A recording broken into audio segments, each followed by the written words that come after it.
Qu'est-ce que le coup du lapin? Eh bien, c'est le whiplash, ou bien coup du lapin, ou encore fléau cervical. En fait, c'est en réalité une entorse cervicale post-traumatique, un syndrome résultant d'un mouvement brutal du cou, souvent une hyperextension suivie d'une hyperflexion rapide. Ce type de traumatisme est fréquemment observé lors d'accidents de voiture, mais il peut également survenir à la suite de chutes, d'impacts sportifs ou de secousses violentes, voire même de chutes dans la vie quotidienne, comme exemple de cheval si vous faites de l'équitation, ou encore dans vos escaliers. Le thérapeute prendra en compte ces aspects lors de l'anamnèse. Au niveau des mécanismes et des structures à appliquer, lors d'un coup du lapin, plusieurs structures anatomiques peuvent être affectées, tout comme les muscles, les ligaments cervicaux, les articulations zygo-apophysaires, les facettes articulaires, les disques intervertébraux, le système nerveux, la proprioception, le système vestibulaire.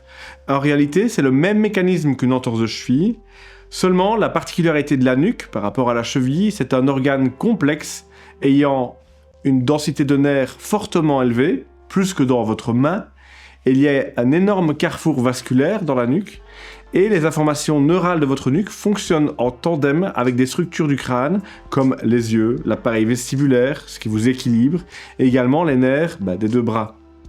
Donc vous obtenez d'une lésion simple une réponse complexe. C'est d'ailleurs pour cela que souvent les patients sont inquiets. Néanmoins, sa prise en charge et son évolution naturelle sont très souvent favorables, malgré de nombreuses idées reçues. Quels symptômes courants et évolutions on va retrouver au niveau de cette pathologie? Les symptômes du whiplash peuvent apparaître immédiatement ou plusieurs heures, voire jours après le traumatisme. Ils vont inclure des douleurs, des raideurs cervicales, présentes dès le réveil et accentuées par les mouvements. On peut avoir également des céphalées qu'on appelle cervicogéniques. C'est des céphalées situées à la base du crâne qui irradient vers l'avant de la tête. Évidemment, vous pourrez avoir aussi des vertiges, des troubles de l'équilibre, résultant d'une altération de la proprioception cervicale et du système dit vestibulaire. On aura des douleurs irradiantes dans les épaules, dans les bras, des engourdissements, des paresthésies, qui sont des possibles signes d'atteinte nerveuse. On peut avoir également des troubles neurocognitifs, comme une difficulté de concentration, une fatigue, des troubles du sommeil, et dans certains cas, ces symptômes peuvent persister plusieurs mois et évoluer vers un syndrome douloureux chronique. Les deux facteurs de risque principaux sont votre santé générale ainsi que votre état mental avant et pendant le trauma. On sait également que le port de mini-nerfs prolongés déconditionne votre nuque, à l'image d'un plâtre sur votre jambe ou bras, et forcément va entretenir vos symptômes sur le long terme. Quel est exactement le diagnostic du coup du lapin? Ce diagnostic va reposer sur un interrogatoire détaillé, un examen clinique approfondi. Les examens d'imagerie peuvent être requis selon la gravité des symptômes et du traumatisme. La radiographie cervicale ainsi que l'IRM ne sont pas obligatoires.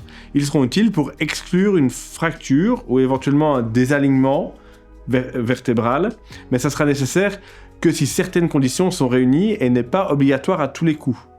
Ce sera utile aussi éventuellement en cas de douleur persistante pour visualiser les tissus mous et disques qui ont été lésés. Ce qui va être primordial et qui doit venir en première ligne, c'est un bilan musculaire et de sensibilité de votre nuque et des membres supérieurs. À l'heure où je fais cette vidéo, c'est le bilan le plus recommandé, dit neurologique, et recommandable en première ligne pour vous, patients, afin d'identifier les premiers manques, carences, irritations mécaniques et agir dessus. Au niveau de l'approche thérapeutique, le traitement du coup du lapin est multimodal et dépend de l'intensité des symptômes. Vous pourriez avoir évidemment une rééducation en kinésithérapie à base de mobilisation, d'exercices, de mouvements. Le but va être de restaurer la mobilité cervicale. Évidemment, il faudra faire un renforcement musculaire avec un travail des muscles profonds du cou, et également des stabilisateurs des omoplates. La thérapie manuelle est toujours un plus, elle sera bien sûr adaptée avec des techniques pour réduire les tensions et améliorer la fonction articulaire de votre nuque. Bien sûr, une rééducation vestibulaire et proprioceptive sera indispensable en cas de vertige post-traumatique. On peut mettre en avant aussi certaines approches plus médicales à base de médicaments anti-inflammatoires, mi-relaxants, en phase principalement aiguë et bien sûr sous surveillance médicale. On pourra envisager sur le long terme des infiltrations en cas de douleurs persistantes au niveau des facettes articulaires ou des nerfs cervicaux, à considérer réellement sur le long terme. Il existe aussi des neurostimulations et biofeedback qui servent à moduler la perception de la douleur chronique Bien sûr, une prise en charge psychologique peut être également intéressante car il y a un lien manifeste entre la douleur chronique et la détresse émotionnelle.